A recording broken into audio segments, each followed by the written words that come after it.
Hi అండి, welcome back to my YouTube channel happy Harisha. ఎలా ఉన్నారు అందరూ? ఐ హోప్ అందరూ బాగున్నారు అనుకుంటున్నాను. ఈరోజు చాలా సింపుల్గా, ఈజీగా, ఇన్స్టెంట్గా ఎట్లాంటి పిండి రుబ్బే పని లేకుండా చేసుకునే దోశలు అనేది బ్యాటర్ చూపిస్తాను. దానికన్నా ముందు ఎవరైనా ఫస్ట్ టైం నా ఛానల్ చూస్తున్నారు అంటే వీడియో చూసిన తర్వాత నచ్చితే డెఫినెట్గా లైక్ చేయండి, షేర్ చేయండి, సబ్స్క్రైబ్ చేసుకోవటం మాత్రం మర్చిపోకండి. పక్కనే ఉన్న బెల్ని క్లిక్ చేస్తే నేను ఎలాంటి వీడియో అప్లోడ్ చేసినా నోటిఫికేషన్ మీ దాకా వస్తుంది. సో ఈ బ్యాటర్ ప్రిపేర్ చేసుకోవడానికి ఫస్ట్ అయితే ఒక మిక్సీ జార్ తీసుకొని దానిలో నేను 1 కప్పు వరకు పొడి బియ్యం పిండి తీసుకుంటున్నాను. ఇది పొడి పిండి అండి, వరిపిండి. దానికి 1/4 కప్పు శనగపిండి అండ్ మీ రుచికి తగినంతగా సాల్ట్ అండ్ దాంతోపాటు 1/4 కప్పు వరకు పెరుగు తీసుకోండి. సో ఇప్పుడు స్కూల్స్ స్టార్ట్ అయ్యాయి కదా, పిల్లలకి ఇమీడియట్గా ఏదైనా చేసి పెట్టాలి అంటే ఎక్కువ పిండి రుబ్బే పని లేదు, అండ్ మనం ఎక్కువసేపు బ్యాటర్ నానబెట్టే పని కూడా లేదు. ఇన్స్టెంట్గా వెంటనే వేసేసుకోవచ్చు. సో పెరుగు యాడ్ చేసిన తర్వాత ఒక మీడియం సైజు బంగాళదుంపని ఇలా సన్నగా కట్ చేసి తీసుకున్నాను. అండ్ దాంతోపాటు మీ కన్సిస్టెన్సీకి తగ్గట్టుగా వాటర్ యాడ్ చేసుకోండి. మనము దోశ బ్యాటర్ ఎలా అయితే చేసుకుంటామో సో అలా మంచిగా కూడా గ్రైండ్ చేసేసుకోండి.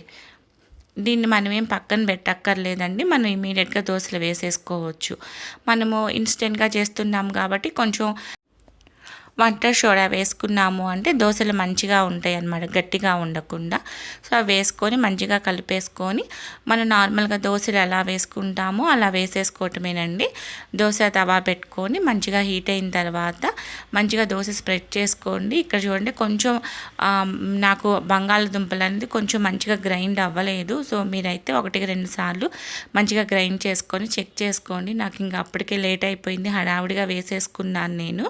ఓకేనా. సో ఇది దోశ వేసుకొని మన ఆయిల్, మామూలుగా ఆయిల్ ఎలా వేసుకుంటామో అలా ఆయిల్ వేసుకోండి. ఇది ప్యాన్కి అంటుకోవటం అట్లా ఏమి ఉండదండి, చాలా ఈజీగా ప్యాన్ నుంచి సపరేట్ అవుతాయి. మంచిగా 2 సైడ్స్ కూడా నీట్గా ఎర్రగా కాల్చుకొని మనకి ఇష్టమైన ఏదన్నా ఒక చట్నీతో సర్వ్ చేసుకున్నామంటే టేస్ట్ కూడా చాలా బాగుంటుంది. ఇన్స్టెంట్గా అయిపోతుంది, టైం లేనప్పుడు ఇమీడియట్గా ఏమన్నా పిండి రెడీగా లేదు అన్నప్పుడు చేసుకోవచ్చు. అండ్ నైట్ డిన్నర్గా కానివ్వండి, ఈవినింగ్ పిల్లలకి 4 o'clock అలా స్నాక్స్గా అయినా కూడా మంచిగా బాగుంటుంది. ఓకేనా. నేనైతే ఇక్కడ కొబ్బరి చట్నీతో సర్వ్ చేసుకున్నానండి. సో డెఫినెట్గా ట్రై చేయండి. ఎలా కుదిరింది రెసిపీ అన్నదైతే నా కమెంట్ సెక్షన్లో షేర్ చేసుకోండి. మన వీడియోస్ అన్నీ కూడా ఎవ్రీడే మార్నింగ్ 11 o'clock అప్లోడ్ చేస్తుంటాను. Family vlogs, cooking, healthy cooking, organisation, కిడ్స్కు సంబంధించినవి అండ్ వ్లాగ్స్ లాగా నాకు తెలిసినవన్నీ కూడా మీతో షేర్ చేసుకుంటూ ఉంటాను. డెఫినెట్గా అవన్నీ ఏమీ మిస్ అవ్వకూడదు అంటే పక్కనే ఉన్న సబ్స్క్రైబ్ బటన్ క్లిక్ చేశారు అంటే నేను ఎలాంటి వీడియో అప్లోడ్ చేసినా నోటిఫికేషన్ మీ దాకా వస్తుంది. డెఫినెట్గా వీడియో నచ్చింది అంటే లైక్ చేయండి. మీరు చేసే లైక్ వల్ల ఈ వీడియో అనేది ఎక్కువ మందికి రీచ్ అవుతుంది.